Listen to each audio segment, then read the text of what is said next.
আওয়ামী লীগের সাবেক সাধারণ সম্পাদক সৈয়দ আশরাফুল ইসলাম আর নেই, রাষ্ট্রপতি ও প্রধানমন্ত্রীর শোক। শেখ হাসিনাকে সরকার গঠনের আমন্ত্রণ রাষ্ট্রপতির, আগামী 7 জানুয়ারি নতুন মন্ত্রিসভার শপথ। আমি যে কর্তব্যভার গ্রহণ করিতে যাইতেছি তাহা আইন অনুযায়ী ও বিশ্বস্ততার সহিত পালন করিব। শপথ নিলেন একাদশ জাতীয় সংসদের নবনির্বাচিত সদস্যরা। সংসদ নেতা নির্বাচিত শেখ হাসিনা সব দলকে নিয়ে সমৃদ্ধ বাংলাদেশ গড়ার অঙ্গীকার।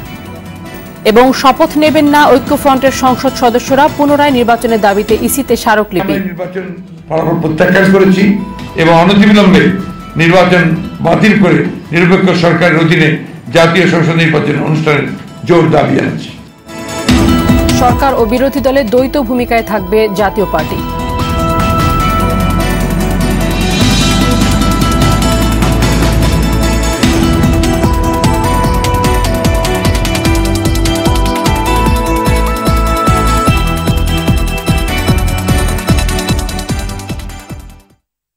আসসালামু আলাইকুম, সবাইকে স্বাগত জানাচ্ছি আরটিভি রাতের সংবাদে। শুনছিলেন মার্কেন্টাইল ব্যাংক সংবাদ শিরোনাম। পুরো সংবাদ জুড়ে আপনাদের সঙ্গে আছি আমি ফারজানা তানি।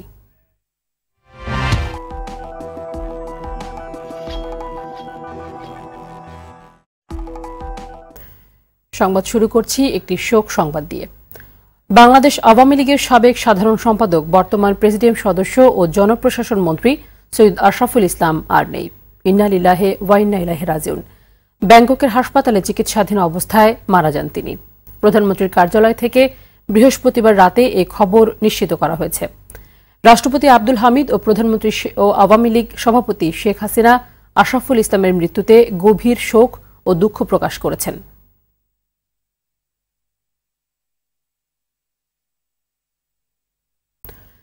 নতুন মন্ত্রিসভার শপথ আগামী সোমবার 7 জানুয়ারি বিকেল 3:30টায় বঙ্গভবনে নতুন মন্ত্রীরা শপথ গ্রহণ করবেন বলে জানিয়েছেন মন্ত্রিপরিষদ সচিব শফিউল আলম। এদিকে একাদশ জাতীয় সংসদে সংখ্যাগরিষ্ঠ সদস্যদের আস্থাভাজন হিসেবে আওয়ামী লীগ সভাপতি শেখ হাসিনাকে সরকার গঠনের আমন্ত্রণ জানিয়েছেন রাষ্ট্রপতি মোহাম্মদ আব্দুল হামিদ। বিকেলে বঙ্গভবনে সৌজন্য সাক্ষাৎ করতে গেলে তিনি এই আমন্ত্রণ জানান। একাদশ সংসদ নির্বাচনে আওয়ামী লীগের বিপুল বিজয়ের পর সাংসদ হিসেবে শপথ নিয়ে রাষ্ট্রপতির সঙ্গে দেখা করতে যান বর্তমান প্রধানমন্ত্রী শেখ হাসিনা। এবার নির্বাচনে 298 আসনের মধ্যে 257টিতে জয় পেয়েছে ক্ষমতাসীন আওয়ামী লীগ। জোটগতভাবে তারা পেয়েছে 288 আসন।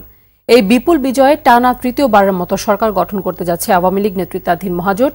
টানা তৃতীয় মেয়াদে প্রধানমন্ত্রী হতে চলেছেন শেখ হাসিনা। শপথ নিলেন একাদশ জাতীয় সংসদের 291 জন সদস্য। বেলা 11টায় সংসদ ভবনে তাঁদের শপথ বাক্য পাঠ করান স্পিকার ড. শিরীন শারমিন চৌধুরী। শপথ গ্রহণ শেষে সমৃদ্ধ বাংলাদেশ গড়তে সব দলকে সঙ্গে নিয়ে কাজ করার প্রতিশ্রুতি দেন মহাজোট নেতারা। আরও দেখুন মারুফ রেজার রিপোর্টে। একাদশ জাতীয় সংসদ নির্বাচনে নবনির্বাচিত সংসদ সদস্যরা শপথ নিতে একে একে উপস্থিত হন জাতীয় সংসদ ভবন চত্বরে।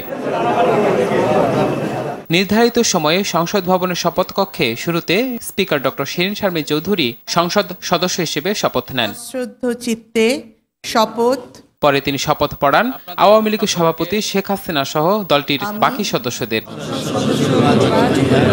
দ্বিতীয় দফায় জাতীয় পার্টির সিনিয়র কো চেয়ারম্যান রওশন এরশাদের নেতৃত্বে শপথ নেন দলটির 21 সদস্য।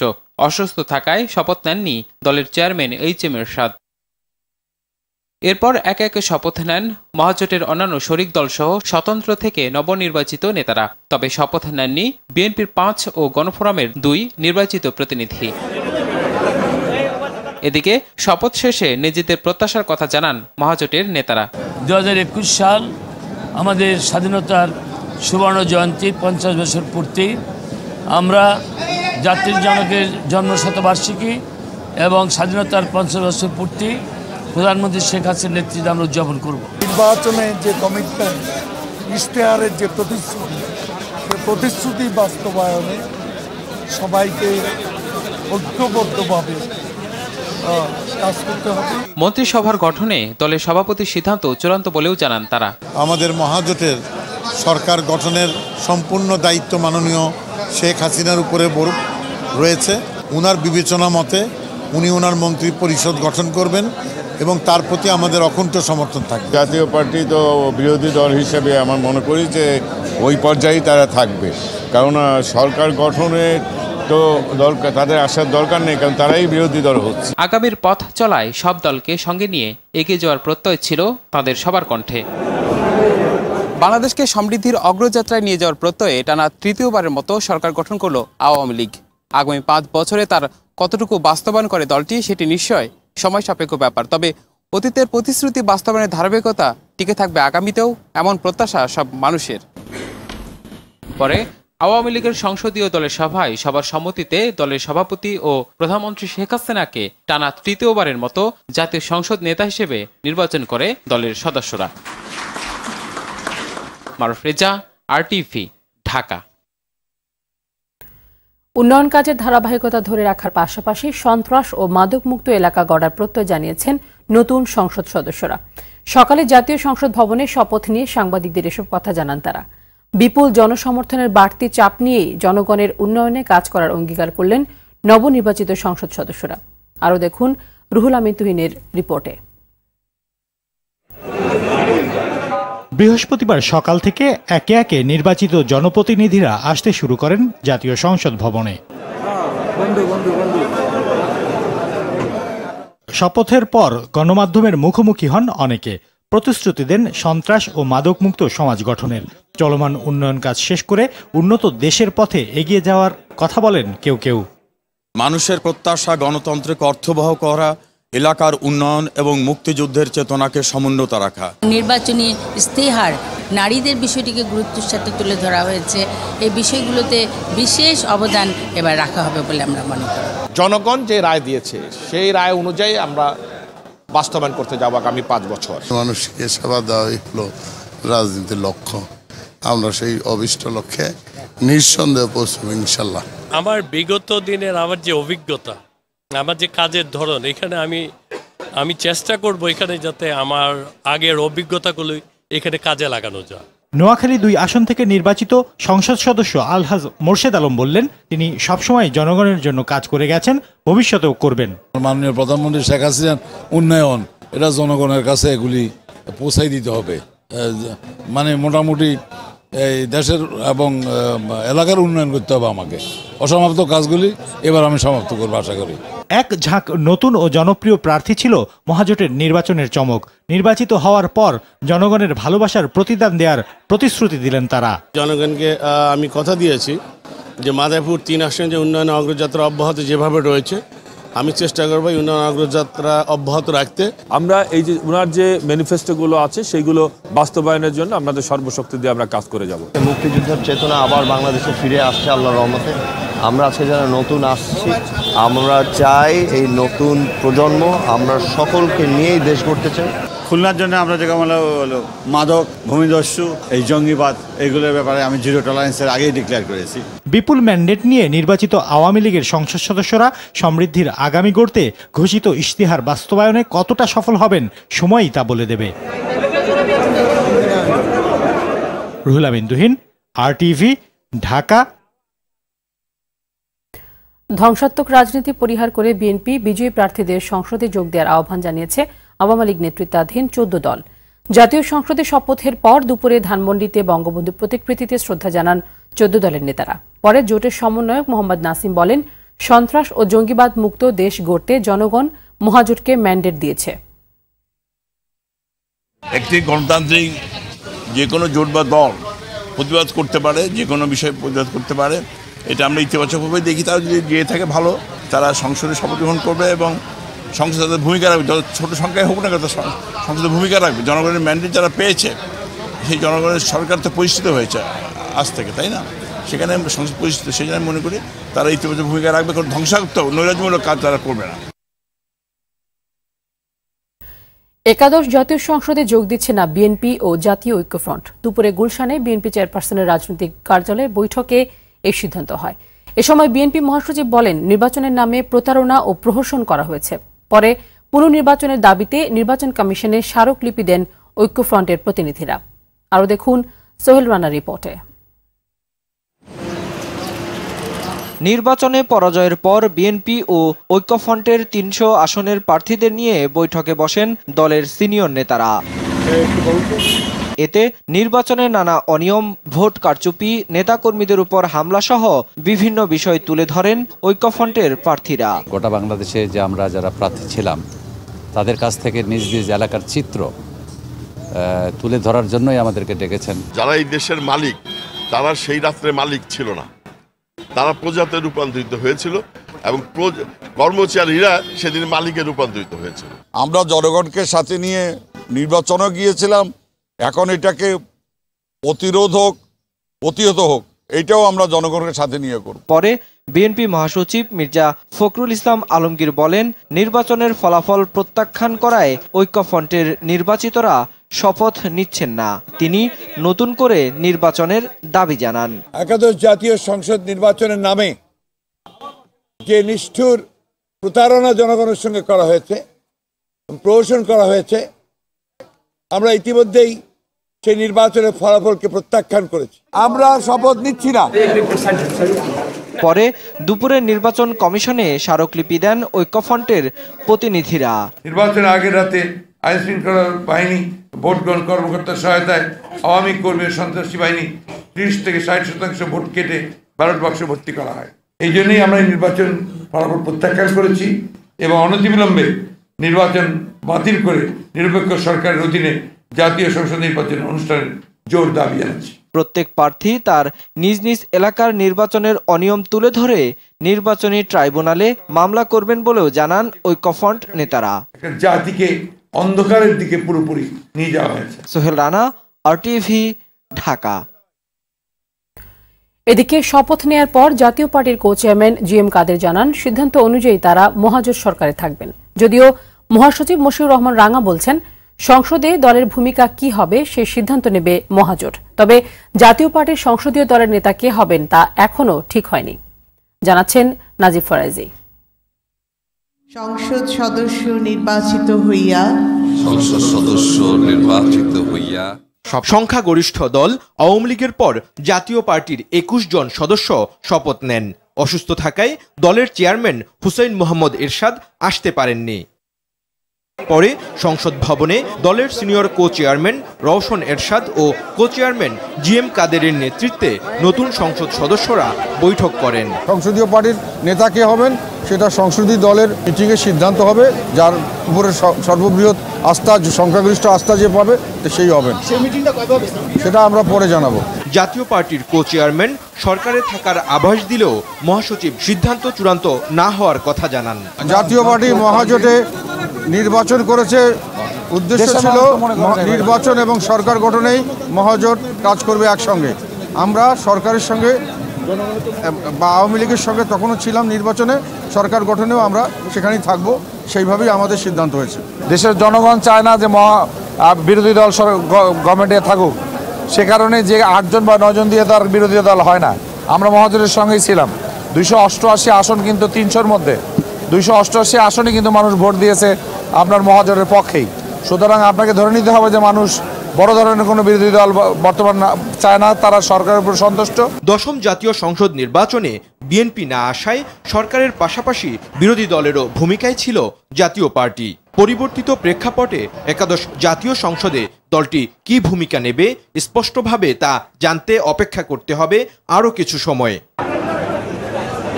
নাজিব ফরাইজি, আরটিভি, ঢাকা। বেগম খালেদা জিয়ার বিরুদ্ধে নাইকো দুর্নীতি মামলার অভিযোগ গঠনের শুনানি ছিল আজ দুপুরে ঢাকার নাজিমউদ্দিন রোডের পুরনো কেন্দ্রীয় কারাগারে 9 নম্বর অস্থায়ী বিশেষ আদালতে হাজির হয়ে অসন্তোষ জানান বিএনপি চেয়ারপারসন। বলেন, এইভাবে বিচার কাজ চললে আর আদালতে আসবেন না। ক্ষোভ জানিয়ে খালেদা জিয়া বলেন, এত ছোট জায়গায় মামলা চলতে পারে না, তার কোনো আইনজীবী বসতে পারেন না, পরের শুনানিতে আর আসবেন না জানিয়ে বিচারক শেখ হাফিজুর রহমানকে যে কোনো সাজা দিতে বলেন তিনি। এ সময় বিচারক বলেন, আগামী শুনানিতে প্রয়োজনীয় ব্যবস্থা নেওয়া হবে। 2007 সালের 9 ডিসেম্বর নাইকোর সঙ্গে অস্বচ্ছ চুক্তির মাধ্যমে রাষ্ট্রের ক্ষতি করার অভিযোগ এনে বেগম খালেদা জিয়া সহ 5 জনের বিরুদ্ধে মামলা করে দুদক। আগামী তারিখে 13 তারিখ ধার্য হয়েছে এবং আমরা আশা করছি হয়তো আগামী তারিখে আসামির বিরুদ্ধে চার্জ গঠনের বিষয়ে একটি আদেশ পাবো। এই মামলাটা চলছে রাজনৈতিক কারণে, উদ্দেশ্য প্রণোদিতভাবে বেগম খালেদা জিয়াকে মানুষের সামনে, জনগণের সামনে হেয় প্রতিপন্ন করে। ফরিদপুরের বোয়ালমারীতে সড়ক দুর্ঘটনায় পিতা পুত্র সহ একই পরিবারের 3 জন নিহত হয়েছেন। বৃহস্পতিবার বিকেলে মাঝকান্দি ভাটিয়াপাড়া আঞ্চলিক মহাসড়কের বনচাকি মোড়ে এই দুর্ঘটনা ঘটে। প্রত্যক্ষদর্শীরা জানান, ভাটিয়াপাড়াগামী যাত্রীবাহী লোকাল বাস মালঞ্চ পরিবহন একটি মোটরসাইকেলকে ধাক্কা দেয়। এতে মোটরসাইকেলের 3 আরোহী মুদি ব্যবসায়ী কাশেম মোল্লা ও তার ছেলে সোহেল মোল্লা এবং ভাই আকু মোল্লা নিহত হন। ঘটনার সত্যতা নিশ্চিত করেন বোয়ালমারী থানার ভারপ্রাপ্ত কর্মকর্তা AKM শামীম। তিনি জানান, ঘাতক বাসটি আটক করা হয়েছে, তবে চালক পালিয়ে গেছে। নোয়াখালীর সুবর্ণচরে নির্বাচনের পর গৃহবধূকে গণধর্ষণের অভিযুক্ত ইন্ধনদাতা রুহুল আমিন মেম্বারকে গ্রেফতার করেছে পুলিশ। সকালে ঘটনাস্থলের পাশের গ্রাম থেকে তাকে গ্রেফতার করা হয়। এর আগে গ্রেফতার করা হয় মামলার প্রধান আসামি সোহেল সহ 4 জনকে। এতে গণধর্ষণ মামলার 9 আসামির মধ্যে 5 জনকে গ্রেফতার করা হলো।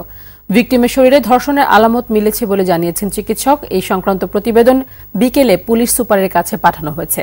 এদিকে গণধর্ষণে জড়িত ব্যক্তিদের দৃষ্টান্তমূলক শাস্তির দাবিতে মানববন্ধন করেছেন স্থানীয়রা।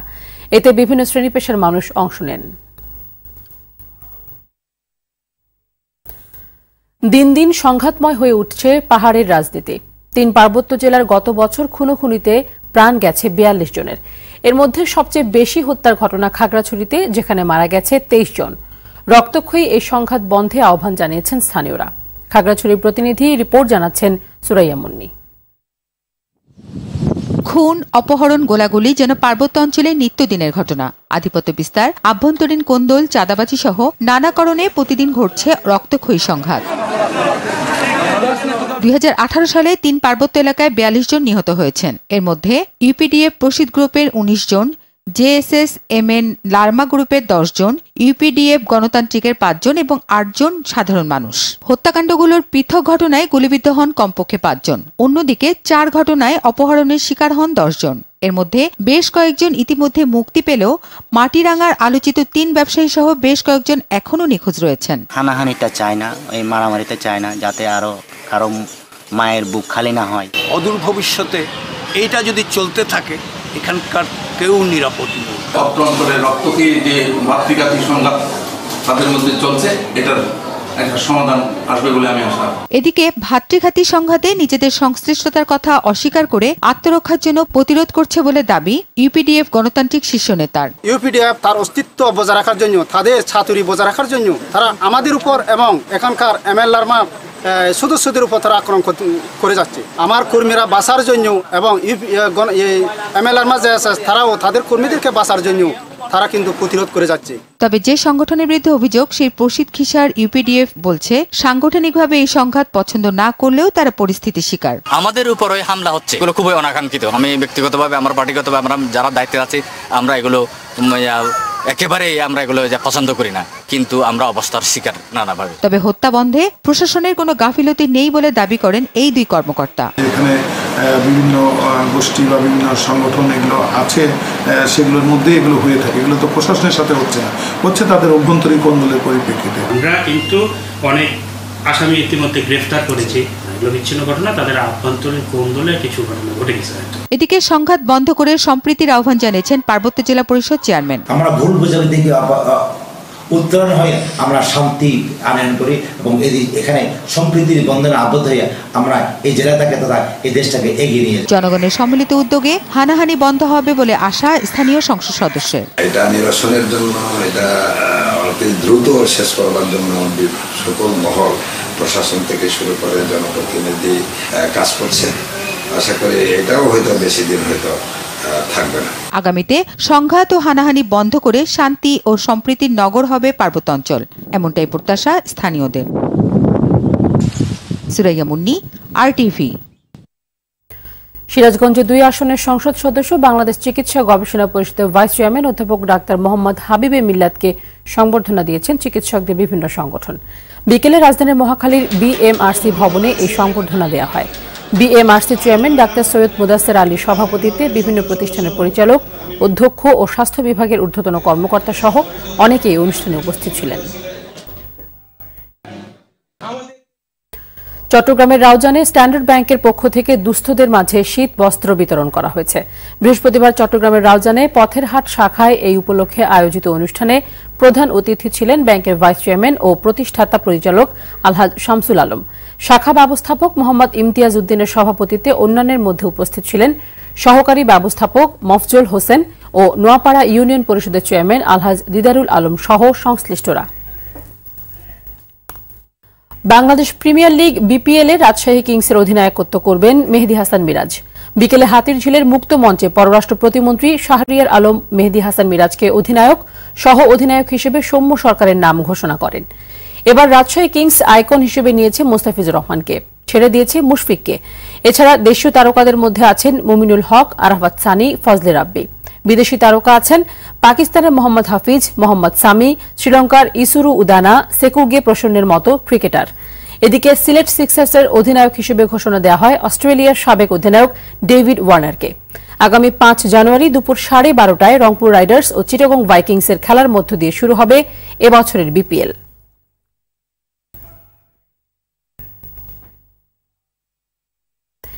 এরই সঙ্গে শেষ করছি রাতের সংবাদ। তার আগে মার্কেন্টাইল ব্যাংক শিরোনামগুলো জানিয়ে দিচ্ছি আরও একবার।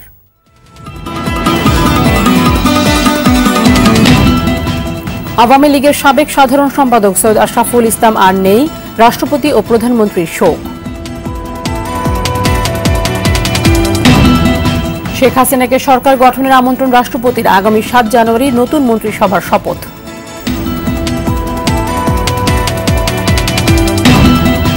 শপথ নিলেন একাদশ জাতীয় সংসদের নবনির্বাচিত সদস্যরা। সংসদ নেতা নির্বাচিত শেখ হাসিনা সব দলকে নিয়ে সমৃদ্ধ বাংলাদেশ গড়ার অঙ্গীকার। এবং শপথ নেবেন না ঐক্যফ্রন্টের সংসদ সদস্যরা, পুনরায় নির্বাচনের দাবিতে ইসিতে স্মারকলিপি। সরকার ও বিরোধী দলের দ্বৈত ভূমিকায় থাকবে জাতীয় পার্টি। রাতের সংবাদ এই পর্যন্তই। আরটিভির সবশেষ সংবাদ জানতে যেকোনো মোবাইল ফোন থেকে 24141 নম্বরে ডায়াল করুন। আর মোবাইল ফোনের সংবাদ দেখতে অ্যাপ স্টোর, গুগল প্লে বা উইন্ডোজ স্টোর থেকে ডাউনলোড করুন আরটিভি অ্যাপস। এছাড়াও তাৎক্ষণিক ও বিনোদন সংবাদ জানতে বিশ্বের যে কোনো প্রান্ত থেকে ভিজিট করুন rtvonline.com এবং youtube.com/rtvnews। এতক্ষণ সঙ্গে থাকার জন্য সবাইকে ধন্যবাদ।